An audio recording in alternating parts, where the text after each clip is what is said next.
C'est l'affaire qui fait le buzz en ce moment sur Internet, le cas de ce viticulteur bourguignon mis au tribunal cette semaine parce que l'an dernier, il n'avait pas traité ses vignes contre une attaque de flavescence dorée.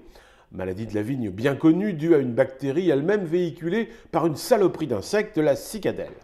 C'est très sournois puisque la maladie ne se déclare pas tout de suite dans un pied de vigne, mais généralement 2 ou 3 ans plus tard, parfois plus encore. Or, il se trouve qu'en Côte-d'Or, département concerné, le préfet avait signé une obligation de traitement préventif à base d'insecticides. Oui, mais le viticulteur est un viticulteur bio. Il ne peut pas faire ça. Demander à un viticulteur bio de mettre de l'insecticide dans ses vignes, c'est lui arracher le cœur. C'est demander à un végétarien de s'attaquer à une côte de bœuf, ou à Jean-Luc Mélenchon de dire du bien de notre président normal, ou à un supporter de l'OM de crier « Allez PSG !» Non, c'est pour vous dire que ça va très loin dans le renoncement à ses valeurs et à ses engagements les plus profonds.